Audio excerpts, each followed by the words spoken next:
Good evening and welcome to the April 14th, 2020 regular board meeting of the Roswell Independent School District. I now call this meeting to order. May I have a roll call, please, Ms. Whitcamp?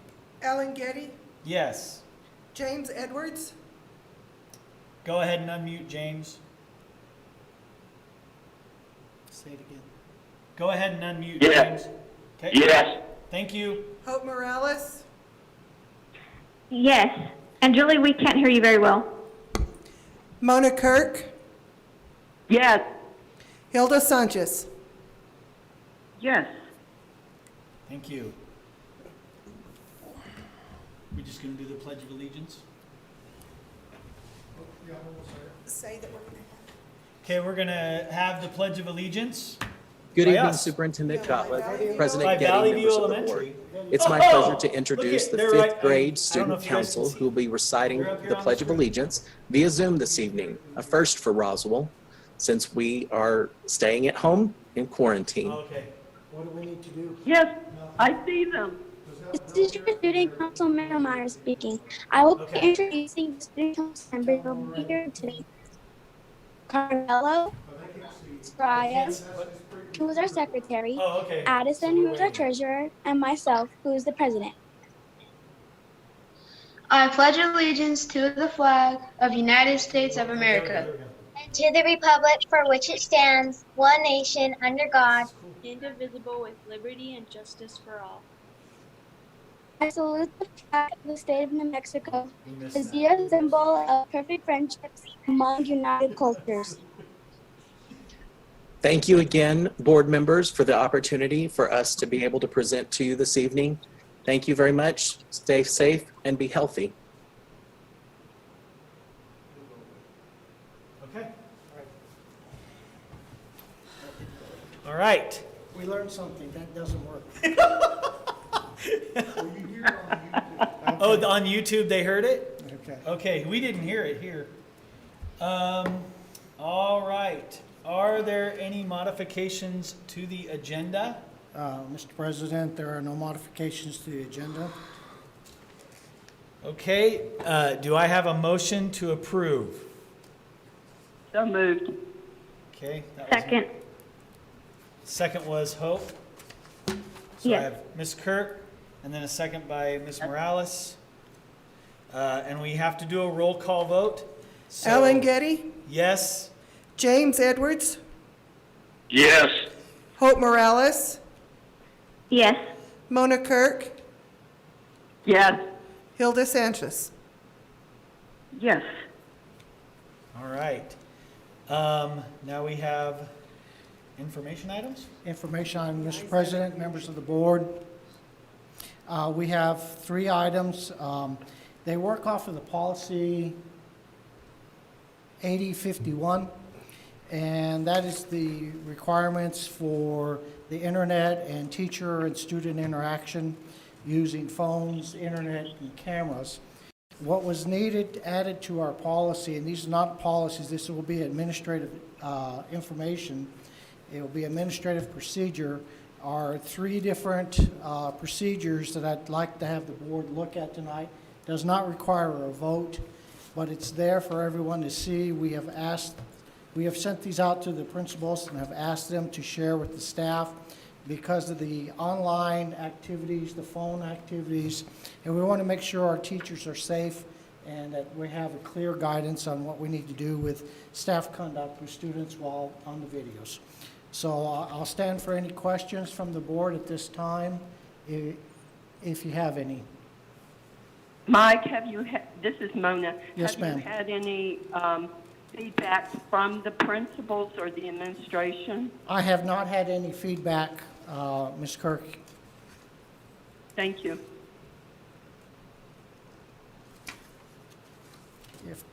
Any other questions? Mike, this is Hope. Thank you for doing this. I think this is very important at this time.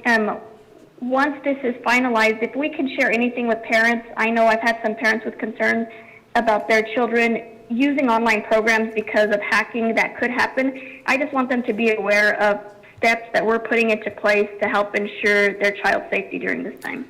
We'll be happy to, Ms. Morales, to put this on our webpage and have it as part of our continuing learning plan so that it's available for all to see. Thank you. Yes, ma'am, thank you. Mr. President, that's all I have on. Okay. Now is the time for inquiries and general comments. Ms. Whitcamp, has anyone requested to chime in tonight? No, sir, they have not. Okay. Then let's move on to the approval of the minutes. Mr. President, members of the board, I recommend approval of the minutes of the regular board meeting of March 10th, 2020. Okay. Are there any corrections or deletions to the minutes of the regular board meeting of March 10th, 2020? I found one thing, I don't know if that might be a typo or not, but under the notes on Equity Council, the last sentence states all schools are going to take a different approach. I believe we meant to say all districts are going to take a different approach. I don't know if that matters or not, or if it's supposed to be schools or districts, but I did come across that. Good point, Ms. Morales. And it could also be charter schools because they're separate from school districts. So we'll make that correction. Thank you. With that correction, I motion to approve. I second. Okay, I have a motion and a second. Roll call, please. She's writing stuff down, so hold on. Alan Getty, Yes. James Edwards, Yes. Hope Morales, Yes. Mona Kirk, Yes. Hilda Sanchez. Yes. All right, and now the consent agenda is up. Mr. President, members of the board, I recommend approval of the consent agenda. That's the approval of March bills 2020, approval of the April bills 2020, approval of the April bars 2020, and temporary cash transfer. Okay, any questions? Yes, I have one question. Go ahead. Hello? All right, on the temporary cash transfer, what does that mean on the temporary cash transfer? Mr. Cole? Yes, sir. Superintendent Gottlieb, Board President Alan Getty, members of the board. So that temporary cash transfer there that you see, if you look at it closely, you'll see that we're moving $6 million from the operational cash balance into the public schools capital outlay fund for school construction.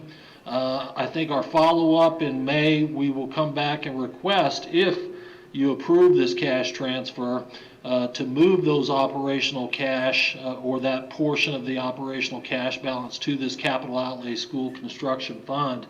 If you approve that, then in May we'll come back and try to bring to your authorization designating those funds as restricted specifically for school construction. And the reason for that is that we've got a lot of schools under construction. We've got Del Norte, we've got Mesa wrapping up design. Nancy Lopez is in the hopper as well with their ed specs. Then we've got Mountain View and we've got Washington Avenue. We had secured matching funds on those projects to move forward with our bonds. And now with the current economic state of affairs and pending economic state of affairs, whether it's oil and gas or coronavirus, we know that there's going to be some issues there based on past history, and Mr. Gottlieb was good enough to give me some information from the LFC that kind of confirms some of our suspicions, or they have the same suspicions that we do. So we'd like to move those cash balance from the operational fund into that capital outlay construction fund for school construction, designate that as restricted for audit purposes when we designate it in the cash balances of the financial audit for next year, and secure those funds to maintain the momentum that we've got with our construction projects. We don't want to neglect or not follow through, particularly with that Mesa project that is ongoing in the design phase. Okay. All right. So, Mr. Cole, if we don't move the funds out of the cash balance, are we fearful that the state may be sweeping some of that? Is that part of the reason for doing this now? I think, yes, I think we're almost certain that it's no secret and it's understood. I don't blame anybody for the current state of affairs. It is what it is.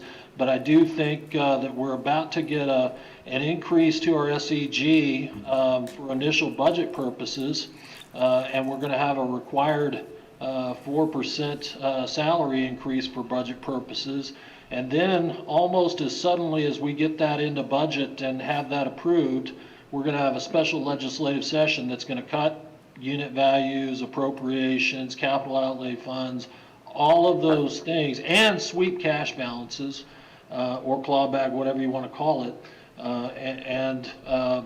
Like I said, that puts our school construction that we've planned for years, in some cases decades, and so we want to make sure that we secure those projects, at least the ones that we've moved this far forward with in that. Now, they could certainly come up with some things to pull cash balances from all funds. It wouldn't be advisable, but I can see the necessity on the state's part and wouldn't disagree with that, with them pulling cash balances. I think that's almost a certainty. Okay. Thank you. Yes, ma'am.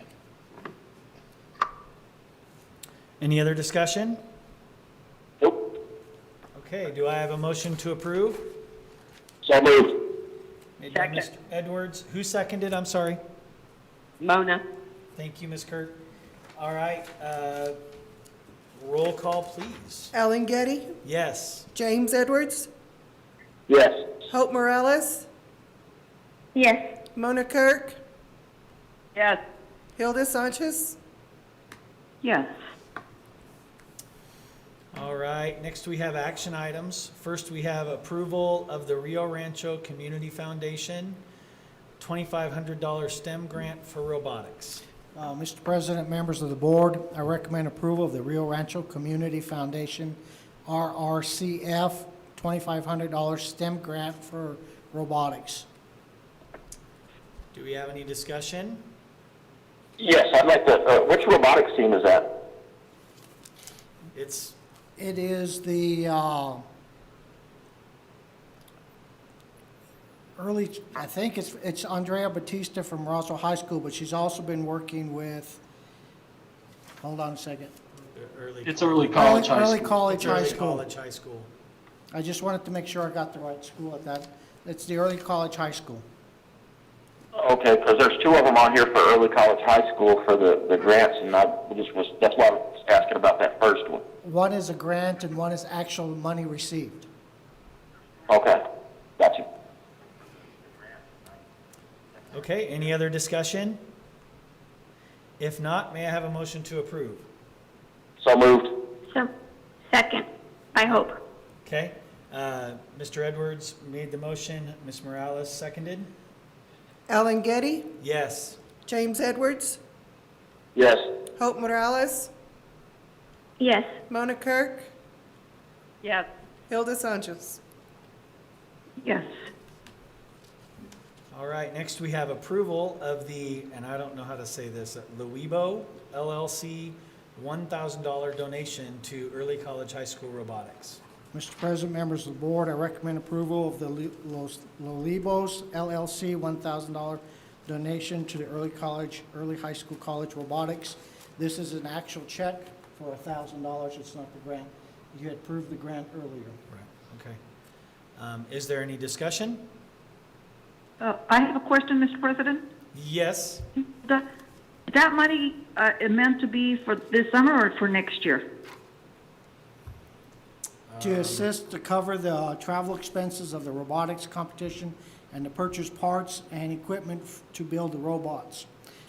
Since everything's been canceled up to this point, Ms. Sanchez, I would imagine it would pick up any other travel that's coming up, and then definitely for the materials for the robots. Okay, thank you. Yes, ma'am. Good question. All these are good questions. All right, anything else? All right, do I have a motion to approve? So moved. Second. Mr. Edwards, and was that Ms. Kirk? Yes. Okay. Ms. Kirk with With the the second. raspy voice. All right, roll call. Ellen Getty, Yes? James Edwards, Yes. Hope Morales, Yes. Mona Kirk, Yes. Hilda Sanchez. Yes. Okay, next we have temporarily suspending policy I-6711, IKAR, on student grades and assessment. Mr. President, members of the board, I recommend approval to temporarily suspend policy I-6711, IKA-R on student grades and assessment. Okay, is there any discussion? Okay, if there is no discussion, may I have a motion to approve? So moved. So moved. Okay, I got Ms. Kirk on a motion and Ms. Morales on a second. Ellen Ready? Getty, Yes. James Edwards, Yes. Hope Morales, Yes. Mona Kirk, Yes. Hilda Sanchez. Yes. All right, and now we have approval of the pass-fail student grading system. Mr. President, members of the board, I'd like to recommend approval of the pass-fail student grading system. Along with that, we also have the alternative demonstration of skill. I have Ms. Cole and Mr. Bolaños online to help answer any questions. The pass-fail has been an interesting topic statewide, nationwide, on how we move forward on that. Mr. Getty, Okay, is there any discussion? is there any, I have a question, so, which is, I have one, and so maybe I'll do this question, and then if anybody else has any. So, on the pass-fail, I guess this is just a rant, how does that work with their GPAs? Just how will that work? We've had lots of discussion with a variety of people nationally and locally being the state of New Mexico superintendents, and there's lots of different feelings and issues. The state, when they first came out with it, they highly suggested, they've backed off a little bit on that, but they highly suggested we go to a pass-fail because of the inequity in the whole process, and the kids being out of school, not everybody having the same opportunities no matter how hard you do, teachers not in the classroom teaching with the kids. So what's going to happen is it will be based for your GPA on 7 semesters, Okay. not the 8th semester. So if you're a senior, there's 8 semesters in total. So that will be a cumulative effect. The problem with the issue is most people can see that for the freshmen, that's going to happen now for freshman, junior, sophomore, senior years. So there's a continuation on that. Mr. Bolaños or Ms. Cole, do you want to add on to that? Mr. Gottlieb, I don't have anything to add to that. I think you explained it very well. We've had a lot of discussion, particularly with our secondary principals, our high school principals, on the pass-fail and how it impacts the GPA, and then things like eligibility for athletics. And so we had that 7-semester conversation and ultimately came to the decision that we needed to go with the pass-fail. Is there I any? have a question, Mr. President. Yes, go ahead. On the pass-fail student grading system, does this ensure that they maintain their placement for graduation, or seniors? This is Mrs. Sanchez asking a question regarding the senior graduation. Did I hear you right, Ms. Sanchez? That's correct. All right. All 3 high schools and early college have been working very hard with either testing, alternative demonstration, homework assignments, or a variety of topics to make sure that our seniors have the opportunity to graduate and either raise their scores or continue with their scores as is. So they have spent a tremendous amount of time as they are working with the seniors. As you know, one of the big things that the state of New Mexico has said is we need to continue education on our pre-K through 11, but our main focus has to be our seniors this year. It has such a negative impact on all the things that they're missing out being a senior, and they definitely did not want us to let them drop through the hoops. So all 3 high schools have been working long hours with Mrs. Cole's staff on trying to figure out what are the best ways and what kind of different ways they can demonstrate their abilities for what they have learned at this time. Ruben, again, and Jennifer, could you add some more onto that? You spend more time on that than I did.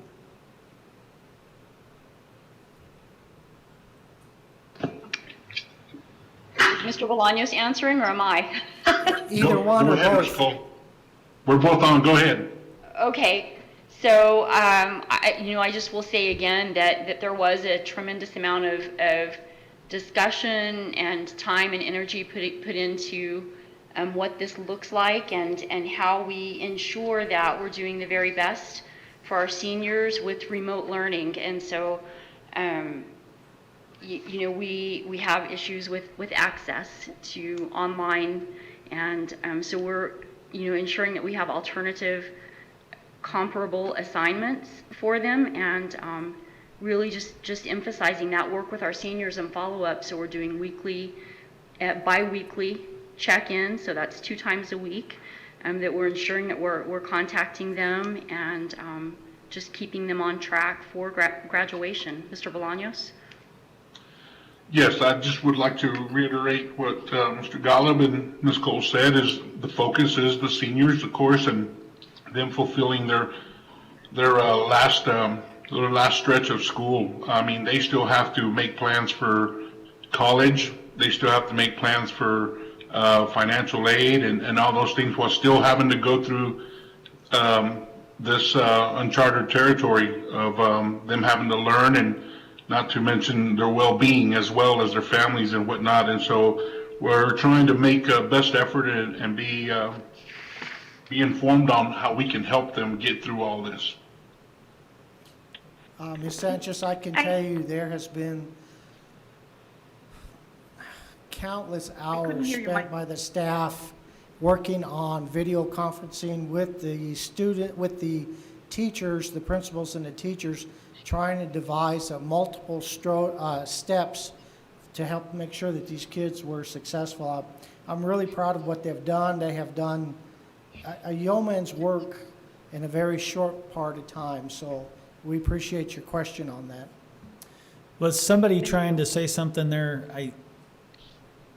Yes, I have a question for Ms. Cole and Mr. Bolaños related to our secondary students. Have we made contact with all of the families for students who are at risk of failing?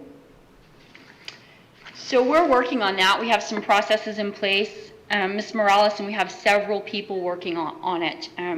So our school administrators have contact logs that they're tracking that, and so at the end of this week, we'll be going through all of those to see if there's anyone, but many of them are already on it. I can't tell you specific numbers of students that we haven't contacted, but we are taking a multi-pronged approach. So, when I say that we have multiple people working to contact the families, I'm talking about people like our homeless liaison. So Veronica Barraza is our district's homeless liaison, and so she's making contact with all of our students who have been identified as homeless this year to ensure that they're getting access and the resources that they need, and she's already submitted 2 logs to me. We have other people, our attendance officer, and then our school counselors. They're all working together to make those contacts, and it looks a little bit different at each level. But again, we're emphasizing our seniors and ensuring that they're on track. And so we have 2 people outside of the school team that do work for district office that are working with our high schools and contacting the seniors. So we should have a good idea of who if there are any high priority students that we need to reach out to at the end of this week. Does that help? Yes, thank you, Ms. Cole. Hope, let me add on to that, since your question came up this afternoon. I talked to one principal that she found 14 kids that have left the state of New Mexico. They are coming back. So she was able to make contact through other relatives that had said they had moved somewhere else temporarily, but will be showing back up in the fall time.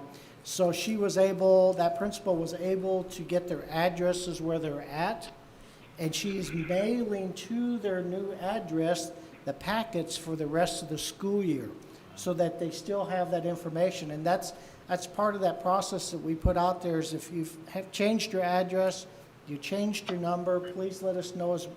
So that's been very hard for some of the schools to contact all the different families because of changing the phone numbers or addresses or moving to another city or another state and still are planning to come back. As we contact those and they contact us, we still will send them the packets wherever they're at.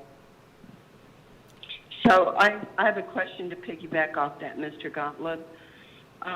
Will they be dropped because it's difficult for the lack of attendance to drop them, but in the same respect, do we give them a pass-fail?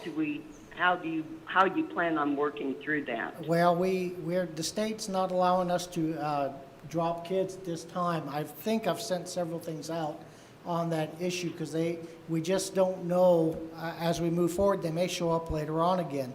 If we have a parent that comes and actually withdraws the kiddo, going to another school district or going to another city, then we are allowed to withdraw them at that time. Otherwise, we are not to do that at this point in time. And as we're working forward with these, we have to look at the equity issue and the possibilities of kids doing a variety of other items and other things. So we are relying heavy on what the teachers are doing, trying to make contact, get those packets, and we'll move forward from there. And we'll have to handle each situation individually. Yeah, I guess that would be the best scenario because I was afraid they wouldn't return them, but would that jeopardize, if they were on the borderline of not passing, would that jeopardize them passing? But yeah, I guess it would be each individual case. It's very much individualized on that process, and I would hate to say anything is a sweeping decision for the entire school district on individual students and their progress.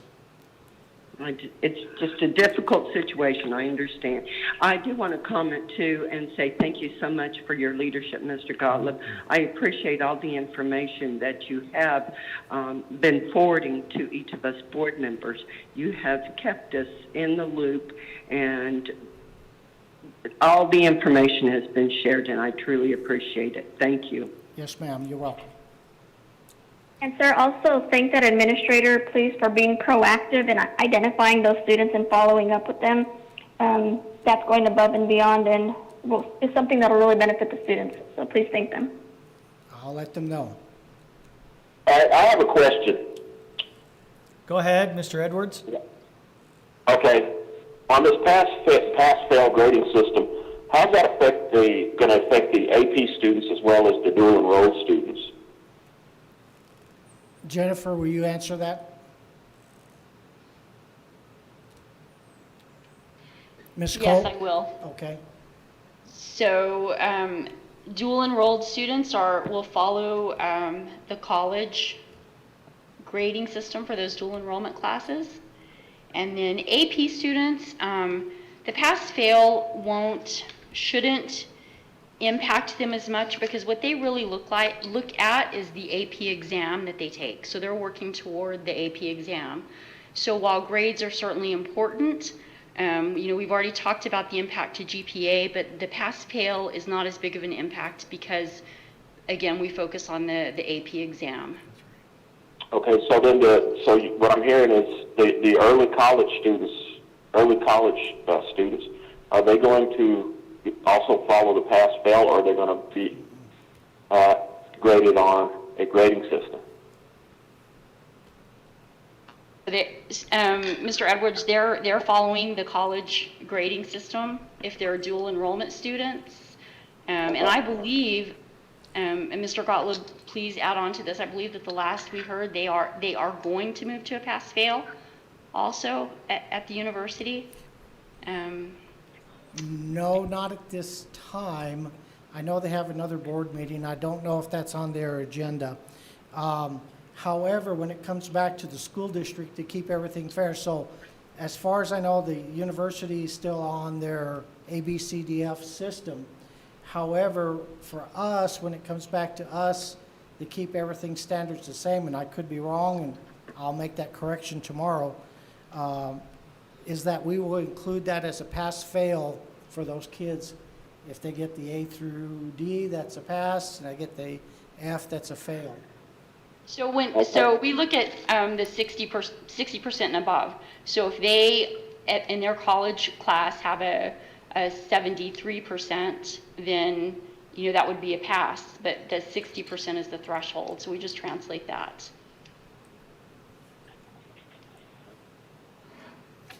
Okay. Mr. Edwards, it's been one of those things, just like everywhere else around the country. Two of the bigger universities in the state did go to a pass-fail system for all of the colleges, and some of the other ones stayed with the A through F system. So it's again very unique to each situation, to each community. Okay, so more or less we'll find out as soon as they have their meeting then, right? As far as I know, it's still staying the A through F system. I don't think there's going to be any changes at this point in time. Okay. So I think that the parents need to be notified about that then, because what I'm seeing is there's two different messages being sent. There's a pass-fail for the high school students and the other students throughout the district, but the kids that are in early college and that are dual enrolled, it could be A, B, C, D, F. Mr. Edwards, again, the ABCDF will be for the college. Unless I'm wrong on this, that grade, when it comes to us to record on our system, will be a pass-fail. Okay, understood. Okay. All right, any other discussion? I want to just point out to the board that when you speak, introduce yourself. For the most part, we know who you are, but we just want to make sure we don't mess that up. And I want to say one last thing, just a comment that this unprecedented times, obviously, but I'm so excited that who we have in leadership, and I'm not just talking about Mr. Gottlieb, but you're one of them. Just the idea that you guys care so much about these kids, because they are definitely the ones getting the raw deal, and I know you guys are working really hard to alleviate some of that. And this is one of the ways we're alleviating it, I know, just by doing this pass-fail, but I know you guys are working hard, and I really do appreciate it. So I just want to echo what Ms. Kirk said. Thank you very much. Is there any discussion after I spoke out of turn? So, okay, do I have a motion to approve? So moved. Second. I second it. Kirk, second. Mona Kirk, second. I think it was it Kirk second? Okay. Yes. Okay, thank you. Okay, roll call, please. Alan Getty? Yes. James Edwards? Yes. Hope Morales? Yes. Mona Kirk? Yes. Hilda Sanchez? Yes. All right, next we have the RISD 3-year school calendars, 2020 to 2021, 21, 22, 22, and 23. It's our second reading. Go ahead. Mr. President, members of the board, I recommend approval of the RISD 3-year school calendar 2021, 21 to 22, and 22 to 23. This is a second reading. Do we have any discussion? Yes. I have a question.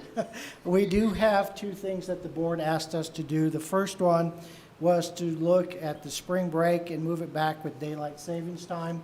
The vote, and it was almost all parents, It was a large vote for parents that said, keep it as late as you possibly can due to the weather conditions and so forth. So my recommendation, as I approve to you, is to keep it where we had it.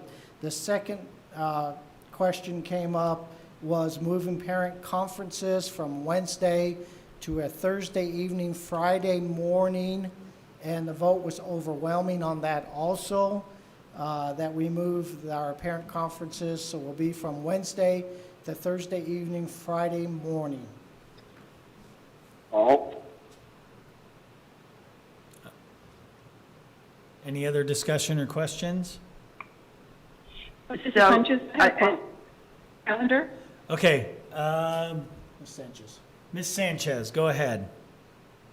I was going to ask you, on the survey question number 2, there was regarding the district conferences, select the option that most was supported by parents. If you could look at that survey, Thursdays was almost 59.32%, and then your Wednesdays was only 14%, and Fridays was 30.79. So was this taken into consideration? Yes, this number? Yes, it was. It was a Thursday evening, Friday morning question. It wasn't either Thursday or Friday. It was a Thursday evening, Friday morning. That way the parents that can't come during the day, we can pick them up Thursday evening, and then those that can come Friday morning. That's the way it was worded. Okay. Thank you for that question, for that clarifying question. So, this is Ms. Kirk. Thank you. Mr. Gottlieb, my question is, the feedback was overwhelming, which is rightfully so because you have more elementary and middle school parents responding to that, I'm sure, than we had secondary. So, and it's difficult, I get it, for them to find daycare and get there. So that doesn't surprise me. The way the vote turned didn't surprise me. My only question is, what can we do to ensure that teachers, or how can we get principals to secure teachers in their building so when we do go have parent conferences with them, that the teachers are there and the coaches? I know emergencies happen, they have to be out, but that Thursday, Friday has always been a difficult time to meet with staff. So can we put anything in place? Can we do something that will help parents get the meetings that they so desperately desire to have with the teachers in place? Mona, thank you for your question. Of course, the difficult problem is things that we do not have control over, i.e. games, major events. They could be, band could be going somewhere, dance team could be somewhere. Football games, you name it, we have it going on somewhere every day of the week with the exception of Wednesday evening. That was one of the reasons why that did come up. There's no way I can stop all those Thursday night activities. It's just, that would be impossible. What we are trying to do is alleviate the problem with going Thursday evening. Hopefully we can pick up some there, and then Friday morning. The problem again with Friday morning is that you still end up with those teams that are traveling out of town that are going to Farmington or Deming or all the different areas that we compete in all our different activities. So I hate to tell you this, but there's never going to be a perfect picture window for that. 31 years plus this one, I still haven't seen anything that works across the board for everyone. Well, I'm right there with you, Mike. Okay, well. So, Mr. President? Yes, Ms. Morales. This is Hope. I would like to make a motion for us to move the parent conferences to Thursday evening and Friday morning. Good job. I'd like to second. Okay, I have a I'll second motion. it. Okay. I want a Actually, it was Hope that motioned, and there was a second, I think, by Ms. Sanchez. Hilda. Yeah, Hilda. okay. So Ms. Sanchez made the second. Is that on both things? Yes. It'll be a yeah. The spring break thing also? So, Yes. yeah, so it's on, we can't really motion to move it, but we need to amend this because on this, it's still on Wednesdays. That's correct. So what you're motioning for is approval with the conferences on Thursday and Friday amended. And spring break. And spring break, right? That's correct. Okay, because we have to make sure we do that. We can't motion one thing and not the whole thing. Ms. Morales, do you agree to your motion? Yes, sir. Thank you. And then Ms. Sanchez, we're good with second? Yes, that's correct. Okay, roll call, please. Alan Getty, Yes. James Edwards, Yes. Hope Morales, Yes. Mona Kirk, Yes. Hilda Sanchez. Yes. And I'm glad I don't have to do another calendar. All right. Next, we have the bus contractor evaluations. Mr. President, members of the board, I recommend approval of the bus contractor evaluation. Any discussion? I have one question. I noted in our comments at the very end, we brought up asking for bus personnel to speak with our building principals when a student is at risk of losing bus privileges. Do we have a policy in place that requires them to meet with the building administrators so that we can try to intervene before our students lose those bus privileges? Ms. Morales, thank you for your question. As large as our policy, board policy is nowadays, I'm going to have to beg a little forgiveness on that issue. I cannot answer that straight up. Mr. Cole, Ms. Yes, sir. Cole or Mr. Bolaños, could you quickly jump online to the board book and check for me? But the best of my knowledge, there is no policy, because that's very refined, and our board policies are very generic.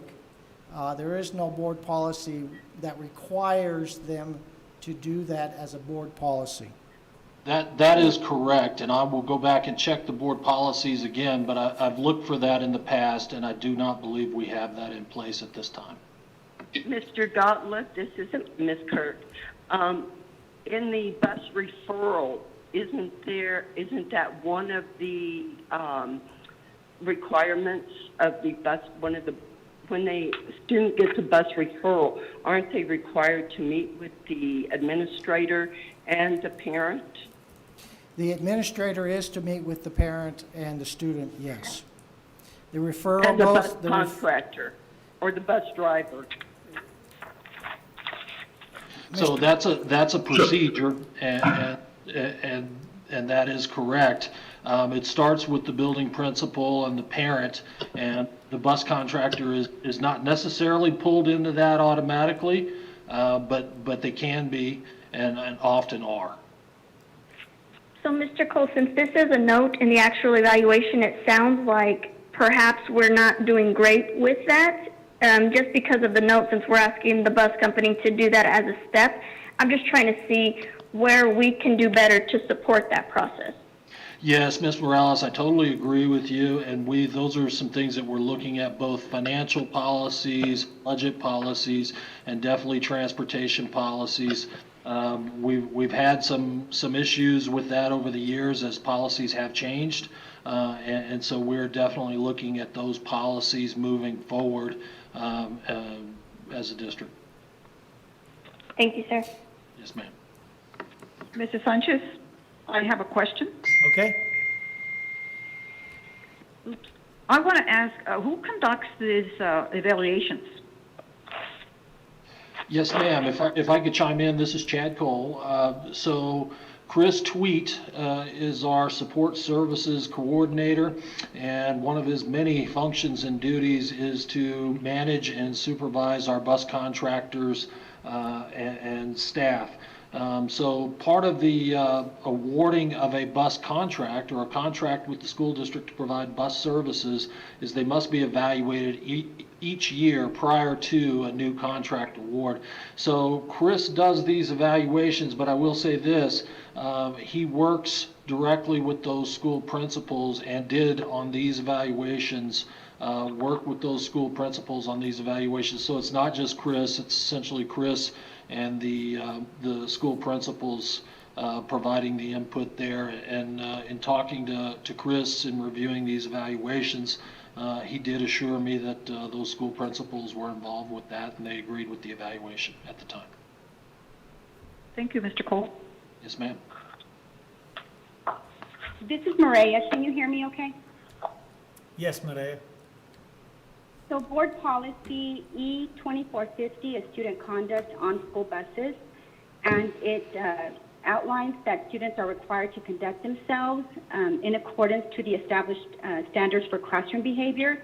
And when they fail to practice proper conduct, then the bus driver will inform the principal of the misconduct, which will then be brought to the attention of the parent. And again, that is E-2450. Ms. Trujillo, but there are no additional steps after that if the behavior continues? It's pretty vague. It says students who become serious disciplinary problems related to school transportation may have their riding privileges suspended. In such cases, the parents of the students involved become responsible, and the principal is the only one authorized to suspend the riding privileges. And then it goes on to talk about students riding on special activity buses. Okay. But that's pretty much it. There's 4 paragraphs on it. And That's pretty vague. Well, it is, I would say it's pretty clear that the principal is the only person authorized to suspend riding privileges. So the principal gets to decide that, which puts it back in the hands of the schools, and that's good. Correct. And the bus driver is required to inform the principal. Who was that speaking, please? I'm sorry, this is Maria again. The Okay. bus driver is required to inform the principal of the misconduct. James, did you have something you wanted to say? Yeah, that's what I'm saying. It's okay. So the bus driver would inform the principal, "Hey, this kid's acting up." But what I heard thus far was kind of, to me, it sounds like, okay, the bus driver communicates to the principal, "Hey, I make a recommendation. This kid's booted off the bus because his attitude," and then the principal has. Is there any follow up? And I understand where Miss Hope is talking about, because, and this has come up a couple of times where parents have come to me and they're like, "How does a kid get his privileges back to ride the bus?" Yeah, I've heard that too, Mr. Edwards. And I've heard so where- that kind of bugs me that, and I'm not saying that the bus drivers are exactly targeting kids or saying, but there's always 2 sides to a story, and when a principal suspends a kid's bus riding privileges, is that forever, or is it for a semester? Is it 3 days? Is it 4 days? Is it 5 days? So, this is Ruben Bolaños interjecting, if I may. So there's a negotiated agreement with our bus companies and with RISD, and I don't remember them exactly, but there's a step-by-step consequence. So, like the first infraction could be a conference, student, parent, administrator. The second infraction, it's like a 5-day lose purposes of transportation to school, but that has to be given to the parent with plenty of time notice so that they can make arrangements. Okay, is that clearly written out in policy? Not in policy. Or in a bus agreement? In the negotiated agreement, yes, sir, I believe that it's in there.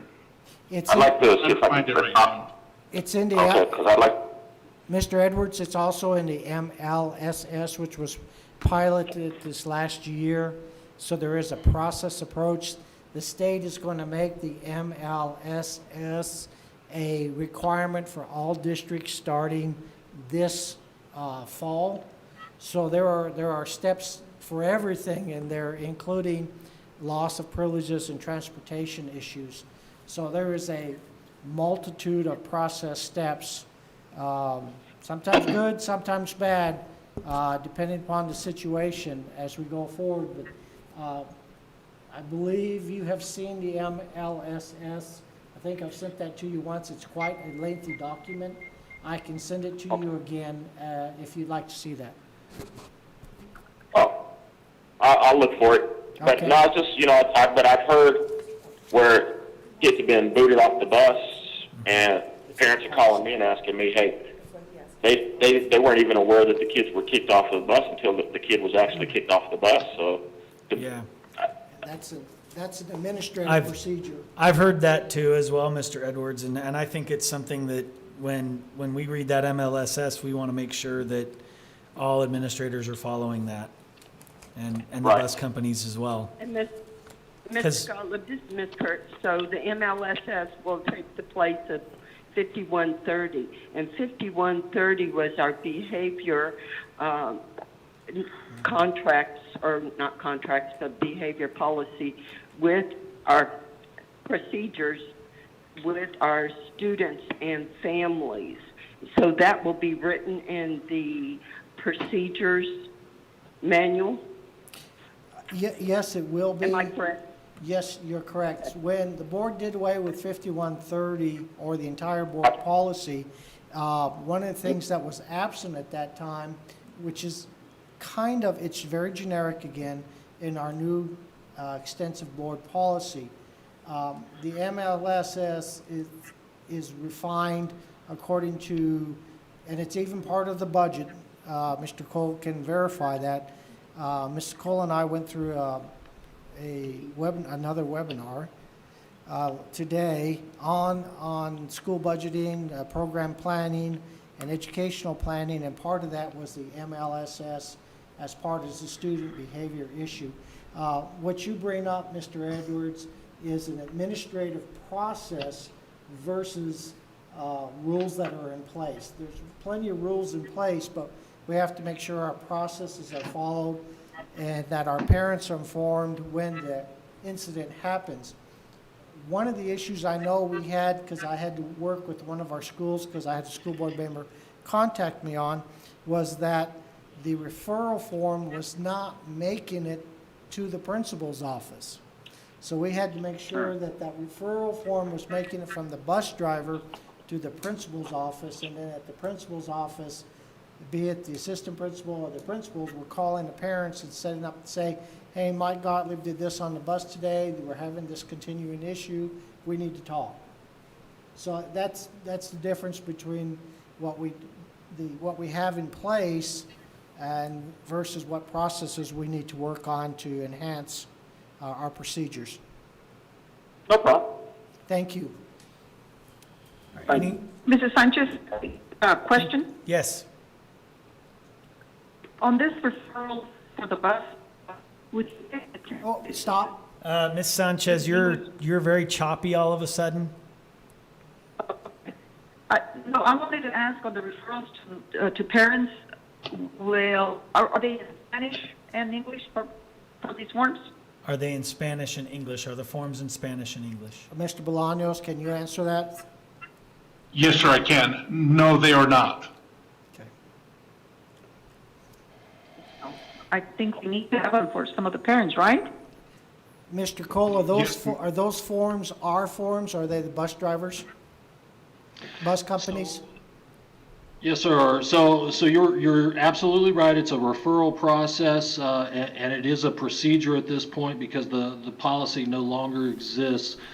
So it is a procedure, and it does work just like a classroom referral. The referral should go to the principal. The building administrator or principal is the only one that can make that determination. And then the bus contractor has to live with that, whatever that decision is. But, Mr. Cole, But to answer your question on the forms, they are not in Spanish. We can certainly who do owns that and- form? Who owns that form, Mr. Cole? Does the district own that form, or the bus company own the form? So I believe at this point, that's the bus company's form. Okay, so we'll have to work with them on that issue.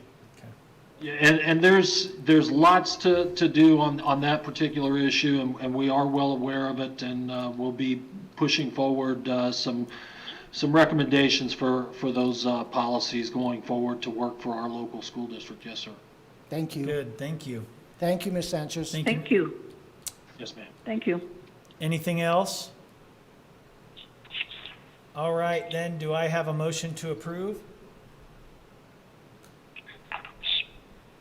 So moved. This is Hope. Second. I have a Ms. hope Kirk. by Ms. Morales and a second made by Ms. Kirk. Roll call, please. Alan Getty, Yes. James Edwards, Yes. Hope Morales, Yes. Mona Kirk, Yes.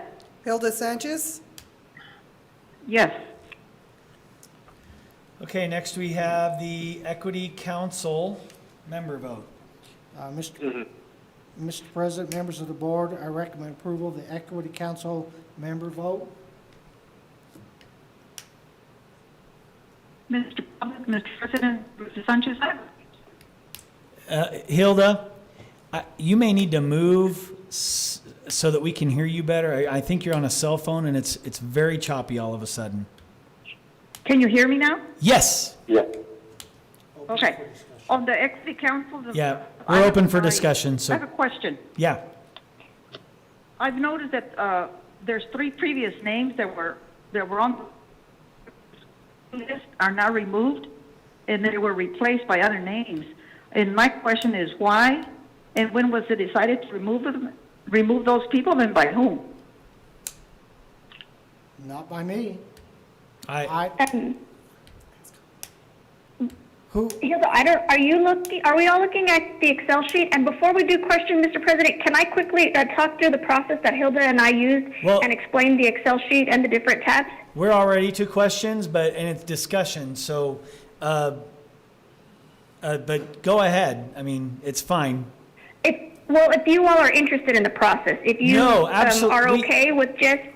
We are interested in the process, Ms. Morales. I'm okay. I was just letting you know that we're already there, so go for it. Gotcha. Thank you. No problem. And Hilda, feel free to jump in. I just wanted to give them a brief explanation. On your Excel sheet in that first tab, highlighted in green are 16 names that we recommend for the Equity Council. We went through and we scored their open-ended responses, 3 being the highest score they could earn and 1 being the lowest score they could earn. We also noted if they were interested in a 3 or 4 year term. We've had some really great candidates from throughout the community. So it was really hard. And one of the other factors we tried to look at is we really wanted it to be a diverse group. So if you look on the bottom, we kind of break down the data for you a little bit.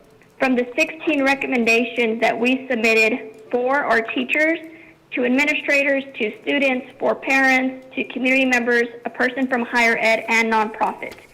So it talks about 69% are minority. We were able to get 50% from the northern side of the community and 50% from the south. We also did well with relation to male and female and RISD staff and non-RISD staff. So I just wanted to point out that's kind of what you're looking at. And on the bottom, if you want to look at all of the teacher applicants or all of the student applicants, you can click on one of those tabs on the bottom. Thank you, Mr. President. Okay, thank you, Hope. Now, Ms. Sanchez, honestly, I don't know who you're talking about. We can't discuss that. But I didn't. I don't know. I'm not sure if we can actually say names of the. No, you can't. At the beginning. Okay.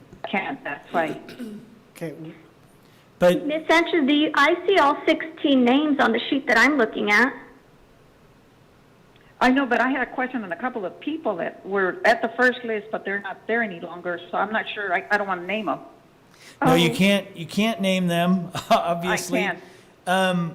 No, I don't want to. Yeah, Maybe. well, Could I say something? go ahead. Julie, Ms. Whitcamp would like to say something really quick. Hilda, the list that I put in board book came directly from Hope in an email. Sorry, I'm not able to hear you quite clearly. What she said was the list that was sent to her was the list from Hope. That was the list that we got. And I sent her the list that we worked on, so I don't know what names. Yeah, that difficult. Can I interject? Absolutely. I guess what I would like to do is I would like to make a motion that we table it because it sounds like there's two different lists that are out there, and without us being able to compare the two lists, I think what would be wise to do was just to table this and have Hope and Hilda meet later to compare their two lists to make sure that they have the same list. Here's the deal, guys, is we've kind of held off on this, and I don't think anybody changed the original list. I didn't change it. And it's only been in the hands of Hope and Hilda. So, but we have to vote on this. So, Mr. President, if I may interject, Hilda, can you tell us what tab to go to and what line? And you can indicate the name by that. For example, you could say, go to the teacher tab. You're talking about the person on line number 6. That would work. Because I don't know who's missing. No, no, Hilda, we're choppy again with you. I'm sorry. oh, okay. Well, I don't know what to say right now, but can we go ahead and I'm not sure you can vote on it, and then Hope and I can go back to it, and I can show her where I think I'm seeing different names? We could vote on it as it is, and if there are changes that need to be made, we could vote on it again at the next board meeting, right? Because it's possible people will decide not to do this anyway. Is that correct? We will have to go back and check with each individual. Yeah. And see if they still want to serve on the committee. They may or may not. So if we came back to it next month, it would be okay, but we would have an equity council in place for the state. And then if we had a name that decided they decided they weren't on there, or Hope and Hilda, then we could come back and vote on this again. I hate to. That will work for me. Well, I mean, and Ms. Sanchez, I want to be very careful with that. I don't want to say it's for sure that we can, but I will tell you that we'll do our best. I would imagine we could. Okay? So, Thank you. so I guess what we do have a motion to table that has been motioned. Do we have a second to table this? And I'm sorry, James. I'll do the second. You'll second to table it? Or second to approve. Okay. Please verify. Is that Ms. Sanchez? Are you seconding to table? Yes. Okay. Mr. Sanchez, yes. to All table. right. So we have a motion by Mr. Edwards and a second by Mrs. Sanchez to table the Equity Council. Roll call, please. Ellen Getty, No. James Edwards, Yes. Hope Morales, No. Mona Kirk, No. Hilda Sanchez, Yes. Okay. So now we can come back. Do we have a motion to approve the council, Equity Council member vote? Do we have a motion to vote for this council? I will make that motion, and I do want to add that I congratulate Hope and Hilda for all their hard work. I was not willing to step up, but I sure appreciate them doing this. I know it took a lot of time and a lot of energy. So ladies, congratulations. Thank you so much for all your work. And having said that, I will make a motion to approve as is. Do I have a second? I'll second. Okay, roll call? Ellen Getty, Yes. James Edwards, No. Hope Morales, Yes. Mona Kirk, Yes. Hilda Sanchez. No.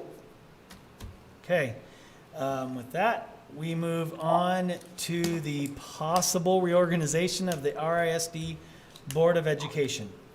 Mr. President, members of the board, I recommend approval of the possible reorganization of the RISD Board of Education. Okay, so If we reorganize, do we have a motion to approve reorganization of the Board of Education? Mr. Getty, I'd like to make a motion that we keep the offices of the Board of Education as they are now, due to the fact that we're in unstable times. We need to control the consistency and instability that's happening, and I really believe it would be in the best interest of the board if we wait and reorganize and elect different officers in January of 2021. So I'm nominating all board members, the President, Mr. Getty, Vice President James Edwards, and Secretary Hope Morales stay the same. Okay, what your motion is to stay the same. Yes, sir. But I think we have to, I think that the question at hand is, do we approve the reorganization of the board? So if what you're saying is that you would like to table it till, I have to make sure we get this right. So what you're saying is you want a motion that we keep it the same, which means we wouldn't reorganize. So I don't know that you're having a discussion. What you're motioning is not even on the table yet. Does that sound right? You're saying you don't want to reorganize, which is basically if we have a motion and a second to reorganize, we could vote no on that. Do you understand what I'm saying, Ms. Kirk? No, I do not. Okay, so what's on the table right now is to approve the reorganization of the RISD Board of Education. Your motion, if you motion what you motioned, and that's, I like your motion, it's just that we aren't there yet. Right now, are we even going to reorganize? You could motion to table reorganization until January, when the next reorganization takes place, or somebody else could. That would be my motion. Okay, Mr. Getty. Okay, so what we have is a motion to not reorganize, to table reorganization until the next reorganization in January of 2021. Do I have? So, Mr. Getty, do we need to take the motion to support the reorganization before we take the motion to table? We have to make yes, we have to make a motion on this. I make a motion for the possible reorganization of the board. Okay, do I have I like to second it. Okay, Ms. Sanchez, great. I want to second it. All right, I have a motion made by Ms. Morales, a second made by Ms. Sanchez to reorganize the board.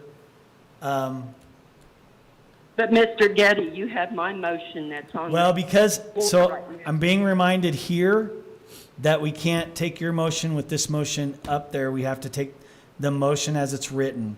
And then after, we have to do that. I'm being reminded of that here in the boardroom as we're sitting here. Sorry, Mona. I did that, and that was my mistake. So we have a motion and a second.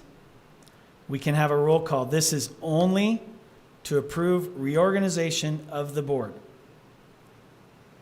So we have a motion and a second. Roll call. Alan Getty, Yes. For reorganization, yes. James Edwards, Yes. Hope Morales, Yes. Mona Kirk, No. Hilda Sanchez. Yes. Okay. I will now accept nominations for president of the RISD Board of Education. I would like to nominate, I would like to nominate Alan Getty as president. And I will second Hilda that. Sanchez, second. Okay. We'll go. I don't know who was. I heard Ms. Sanchez. Second. So we have Edwards, motion. Sanchez, second. Uh-huh. This is the first time That's I've correct. done this. So, do we vote on that motion in second? Yes, we do, because it was Yes, a we motion do. in second. Yes. So, roll call on Mr. Getty remaining president of the Board of Education. Ellen Getty, Yes. James Edwards, Yes. Hope Morales, No. Mona Kirk, Yes. Hilda Sanchez. Yes. Okay, we now have, we now accept nominations for Vice President of the RISD Board of Education. I'd like to nominate. James Edwards. Okay, I'd like to. hold on, James. Mrs. Sanchez likes to make, this is Mrs. Sanchez. Hold on, okay, Mona Kirk was the first one. And I'm sorry, guys, we gotta go by that way. So Mona Kirk nominated James Edwards. Do we have a second for James Edwards? I'll second it. Okay. Well, James, do you want to do vice president? No. No? Okay, do we have another nomination? I'd like to nominate. I'd like to nominate Hope Morales. It was James. Okay, James, Like to second it? you'd like to second that? Ms. Sanchez? I'll Mrs. second. Sanchez, second. Okay, so I have a nomination by Mr. Edwards and a second by Ms. Sanchez for Hope Morales as Vice President of the RISD School Board. Roll call, please. Hold on just a sec. Oh, hold on. I'm sorry, guys. I'm getting ahead of Ms. Whitcamp over there. Okay, Ellen Getty, Yes. James Edwards, Yes. Hope Morales, Yes. Mona Kirk, Yes. Hilda Sanchez. Yes. Okay, Hope Morales is the new Vice President. I will now accept nominations for the Secretary of the RISD. I'd like to nominate. And I would like Okay, you to nominate people. Hilda Sanchez. Okay, all right, so I have a nomination by Hope Morales. James tried, but he stopped. So Hope Morales nominated Hilda Sanchez as Secretary. Hilda, is that something you'd like to do? Yes. Okay, do I have a second? A second. Okay, I have a second made by Mr. Edwards. Hope Morales Hope made Morales. the motion. And then James Edwards seconded. Okay. Okay. Ellen Getty, Yes. James Edwards, Yes. Hope Morales, Yes. Mona Kirk, Yes. Hilda Sanchez. Yes. Okay, then the board has been reorganized slightly. And those of you will take your offices now. Enjoy, new vice president and new secretary. I guess I get to stay here. Good luck. Good job. Hey, guys, that was very difficult to do this way. I appreciate all of your patience. And thank you very much for that, and also for your vote. Thanks for all of us. All right, next we have the approval of the superintendent contract. Do I have any discussion? Yes, I have some discussion. I'd like to say something. Absolutely. And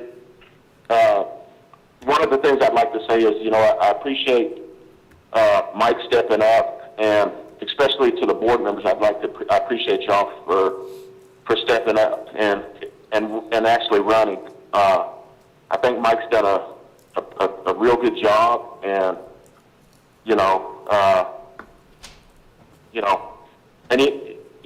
difficult times need good leadership, and I think he offers some good leadership. So that's just my ball of wax.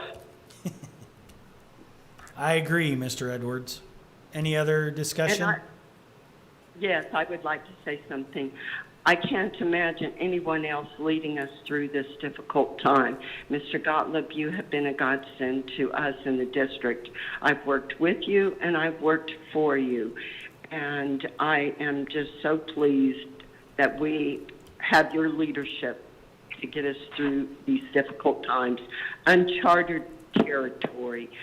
It's just been a blessing. We have been kept abreast of everything that is going on. I feel so informed. So everything I'm hearing from the community, I, from the bottom of my heart, say thank you. No problem. Any other discussion? No. Okay, if not, may I, oh, did I have discussion? Okay, may I have a motion to approve the superintendent contract? So moved. I have a motion made by Ms. Kirk Mrs. Sanchez? and a second made by Ms. Sanchez. That's correct.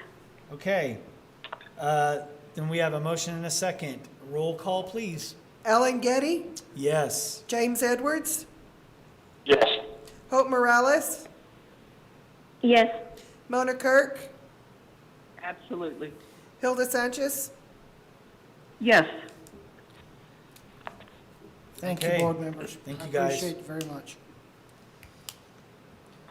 It's you, Mr. Gottlieb. Mr. President, members of the board, again, thank you very much, but there are some, and I hate to miss a group or individual, so I have to be real careful with this because there's so many wonderful people that work for the school district. This has been a very difficult time for our parents, our kids, our teachers, our administrators, our janitors, our custodians, our cafeteria workers. There have been so many people that have stepped up and said, I'll do whatever it takes to get the job done. There has been countless hours given up of holidays, working on weekends, and I just can't thank the community of RISD for everything they've done to try to make this situation, a very difficult situation, the best for our families, making sure that they're fed, our nurses making sure that they get all the information that's out there, our technology staff trying to do everything to help them move forward, get information on our web pages. But something that not everybody knows is our cafeteria people are there at early dawn in the morning. They've been serving a lot of breakfasts, a lot of lunch. They do it with a smile every day.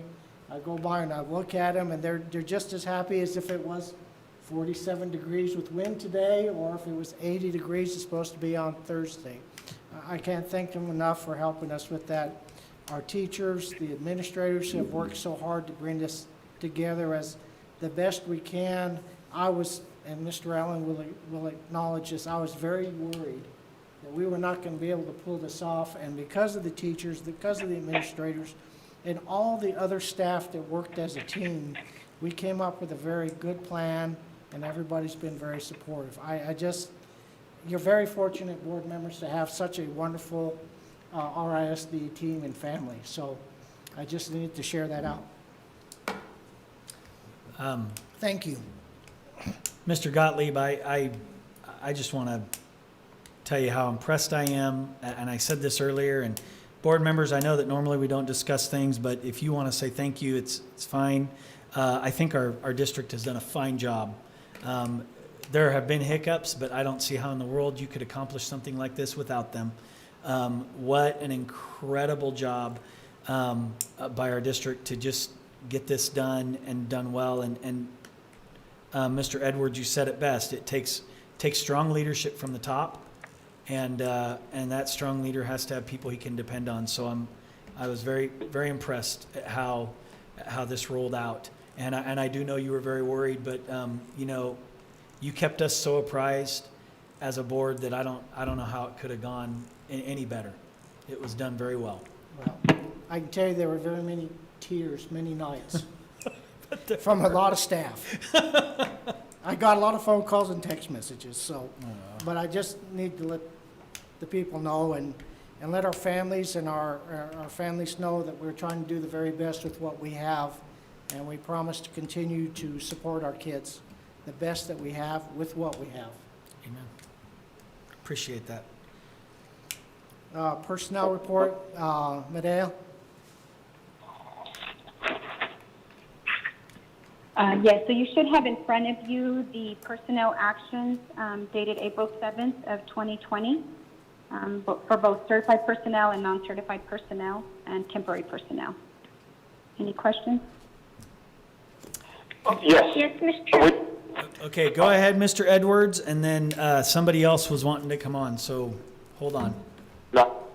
Okay. One of the things I was wondering, we're still currently recruiting, right? Yes, sir. Yes, in a modified format. So, for example, on Thursday, we will be having a virtual recruiting fair that we will be in attendance for. So we're trying to work with, under the constraints that we have, but trying to be as creative and innovative as we can be to try to fill the vacancies that we have. So, yes, we are pursuing all avenues. Okay. But as far as the traditional job fairs, those are all canceled. Oh, yes. So,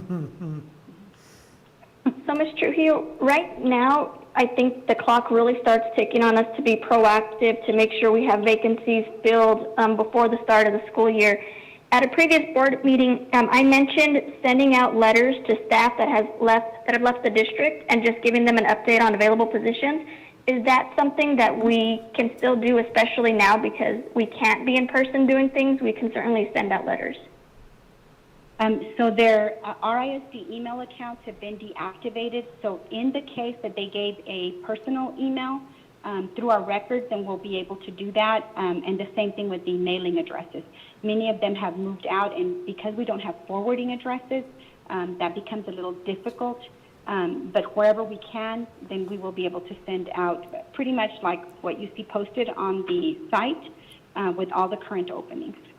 But yes, we will pursue that. I just don't know how accurate the information will be, so we'll reach out probably primarily through the emails that we might have. Okay, thank you.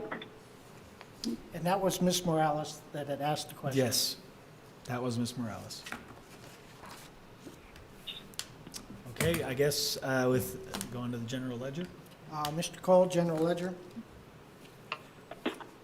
Yes, sir, board members. So you've got the general ledger through March 31st, so that is July 1, 19, March 31st of 2020 activity by funding source. So you can see listed there all the funding sources. The funding source is identified by the first 5 digits of the account. So for example, the very first account that's listed is the operational fund, 11,000.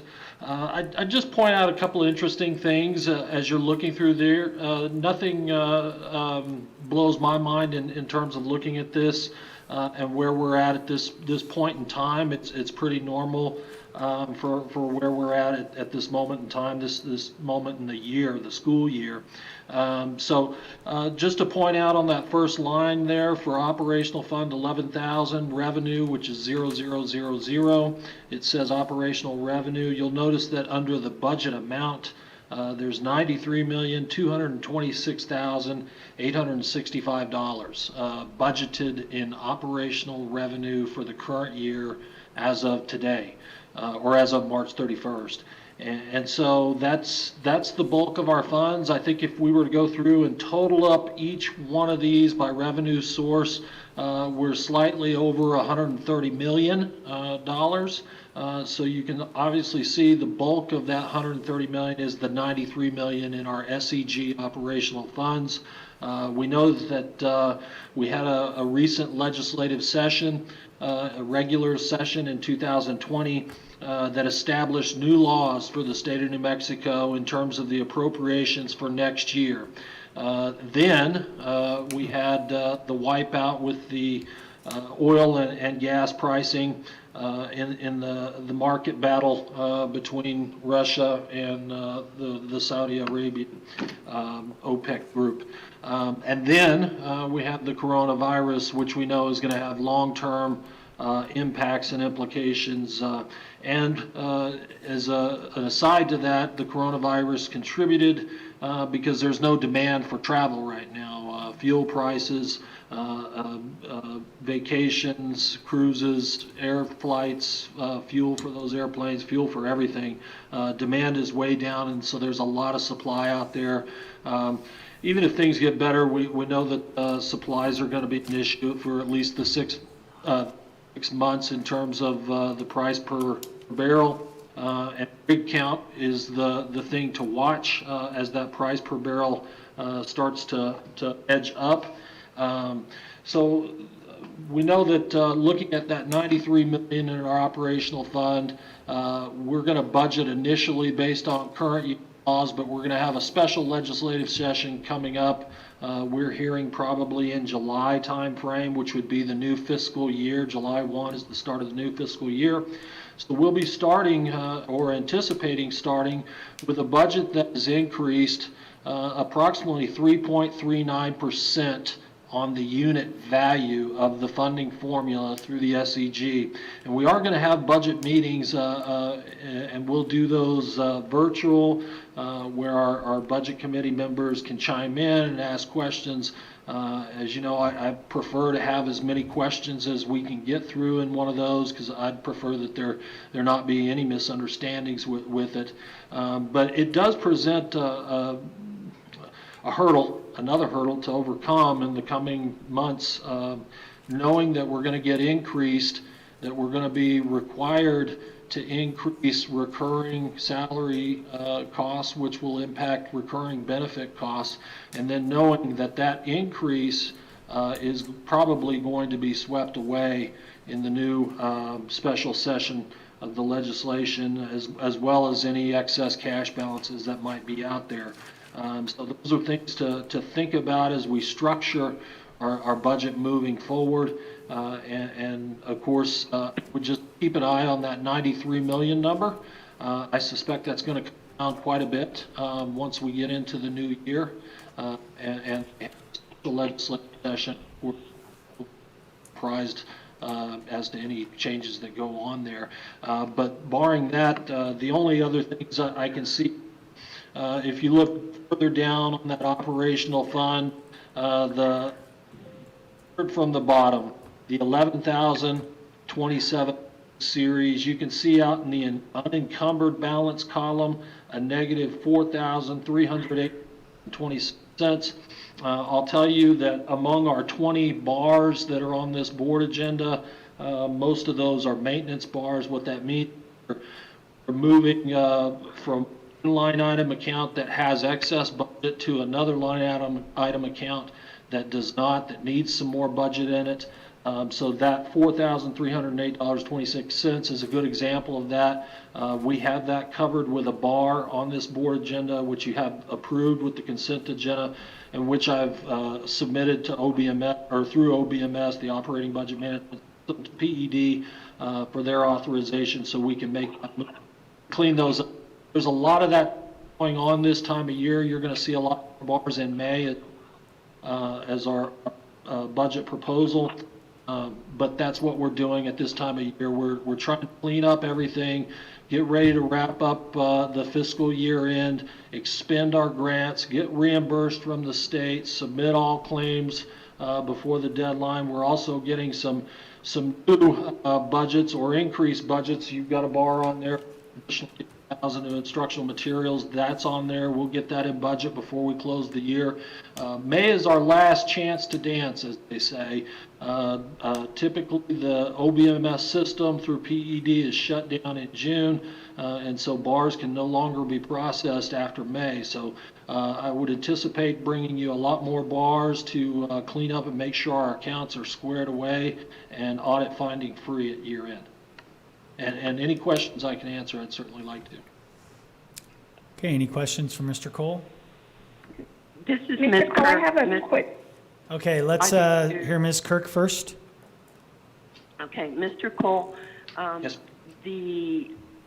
after we just had the budget meeting and the SEG was increased by how much? 3.39%.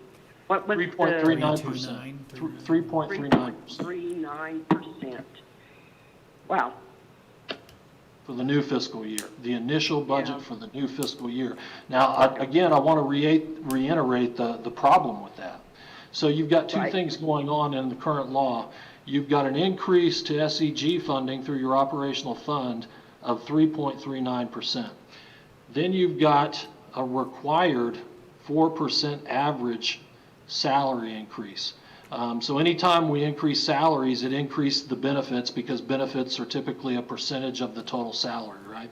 So we've got those two things going on there. So we're required to increase our recurring costs. Those are recurring costs to salaries and benefits. They don't go away, they keep going.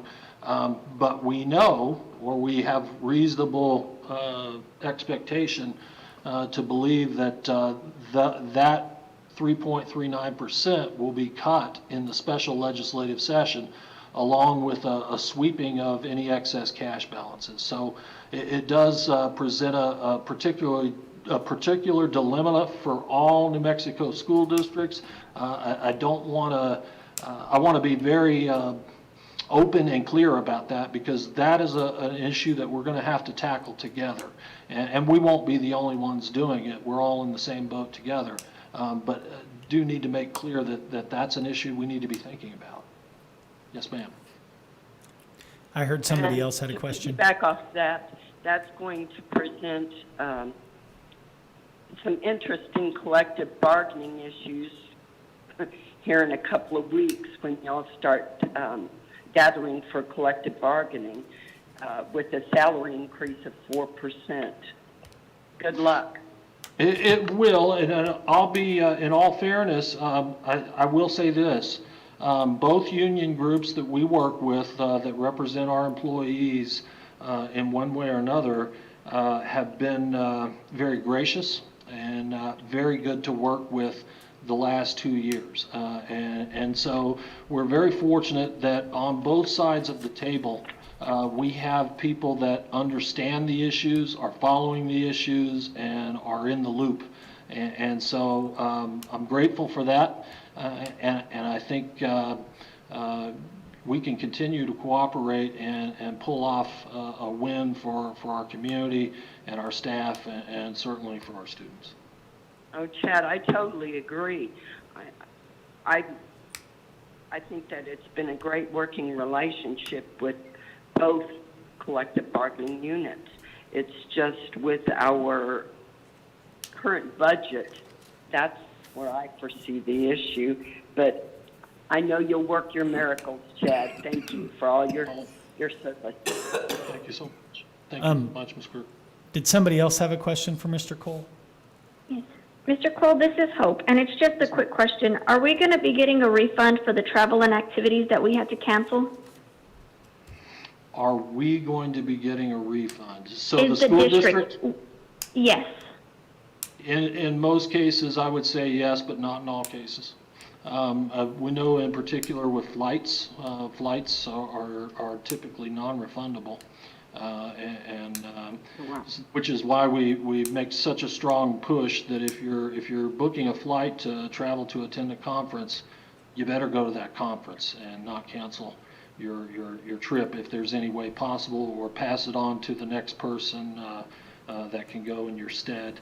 But in some cases, those things are not refundable by contract, and in most cases, those would be. Were you referring were you referring to the students? Or no, for example, the school board had a couple of trips coming up for conventions and trainings, and I know because of COVID, there is some of the airlines are allowing for deferments or refunds, but even beyond those school board trips that I know were coming up, I'm sure there were other things like your recruitment and things that were being planned for lodging or whatever the case. I didn't know if we were losing all of that funding or if we were going to be able to reuse it for something else during this time. So that is absolutely true, Ms. Morales. It's a great point to make. We are aware of it. We are trying to keep up with it. I'll be completely honest with you. You've got a lot more things that need to be done with a lot fewer people, and that's you know, kudos to the staff that have been able to overcome it through you know, Zoom or you know, whatever virtual platform or whatever to get there. But I'll tell you, we've got some immune compromised folks that can't come in or that need to be rotated in, and we're doing that.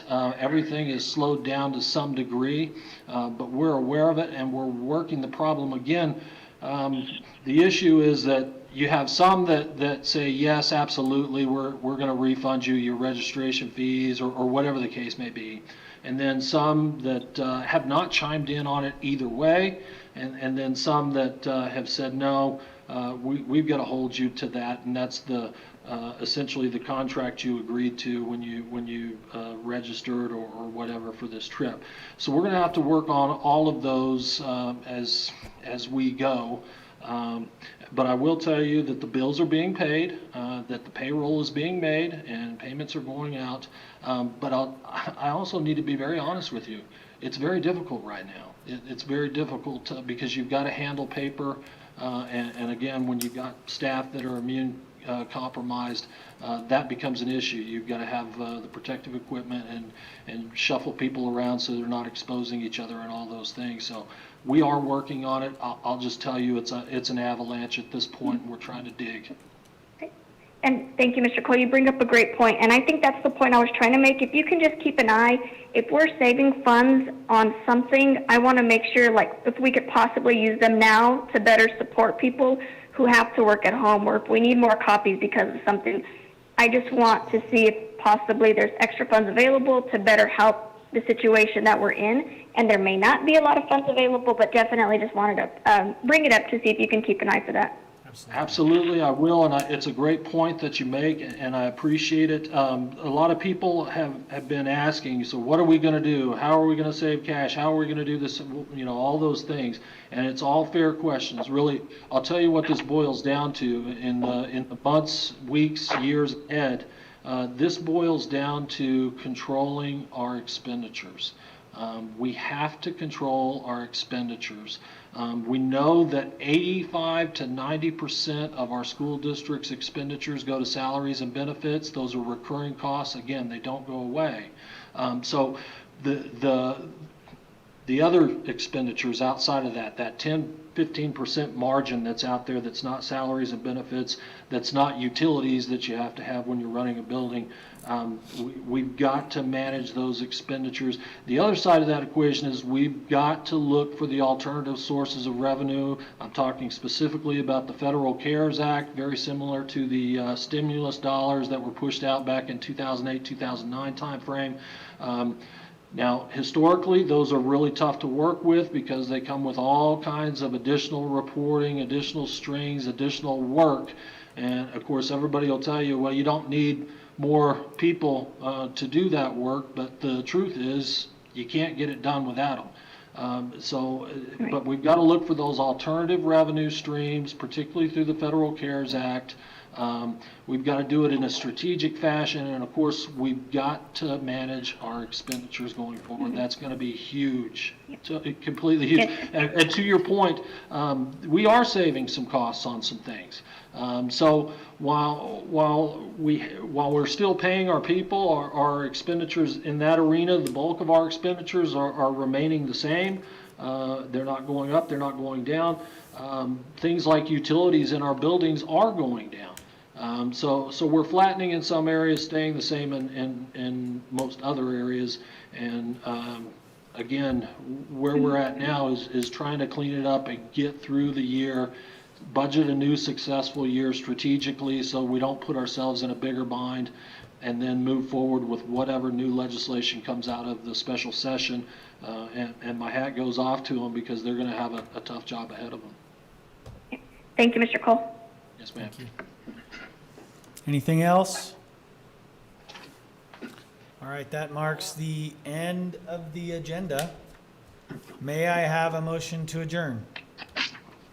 Oh, you had on here board communication. Nobody called or told us that they wanted to communicate anything. Oh, okay. Well, I didn't know we had to. Okay. Well, yeah, it's been that way for a while, but okay. Would you like to So say moved. something, Mr. Edwards? You can. What? You can say something. I'm not going to tell you no. But we've been doing more. Appreciate that, Alan. Okay. Mr. Getty.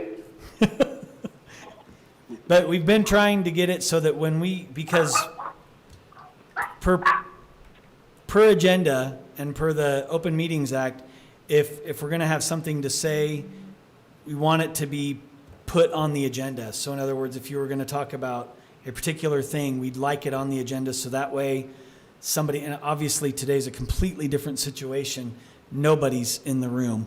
So somebody can't say today, well, they didn't know they were going to talk about that, and they were I didn't go to that meeting. This is streaming, so if you want to say something or do something, I'm okay with that. I'd like to say, you know what? A lot of times the IT doesn't get the credit that they deserve. And I'm going to tell you right now, I am so happy with Mr. Royce for taking care of all of the IT, and I'm going to tell you that's a job nobody really wants. But I'd like to thank him and commend him on his staff and his professionalism that I've seen over the last couple of days. And you know, so I'd like to just tell Royce thank you. And I'll piggyback off that, James, and say absolutely. Okay. Ditto. Ditto. And we also want to thank all of our secretaries out there that have been doing all this, keeping everybody afloat, too. Yeah, as well. I told you I'd leave somebody off. Okay. Thank you for that, Mr. President, Edwards. I want to make sure I get in there and Go I ahead. give my thanks to Mr. Gottlieb, to all of his leaders downtown within the schools, our teachers. Something that most of the public may not know is we have been contacting Mr. Gottlieb and his team. I know I have been doing so daily, via text, emails, asking questions, pushing, giving ideas. This has been a very challenging time, so I thank you all for your efforts, and that includes all of our staff at the school level, right up to you, Mr. Gottlieb, so thank you. That's right. Thank you. Hilda, did you want to say anything? No, just say thank you to everyone, like the leaders and Mr. Gottlieb and all the secretaries also. All right. Everyone, thank you so much. Awesome. Thank you, Mr. Edwards, for pushing for that so that we got to say something. This is now the end of the agenda. May I have a motion to adjourn? So moved. Mr. Edwards I second. made the motion, and who was that seconded? Sanchez, second. Mrs. Sanchez? Okay, great. Yeah. All right, Yeah. roll call, please. Alan Getty? Yes. James Edwards? James, are we okay to adjourn? Say yes. Yes. Hope Morales? Yes. Mona Kirk? Yes. Hilda Thank you. Sanchez? Hey, we're adjourned. Hilda, are we okay to adjourn? Yes. Okay. Yes.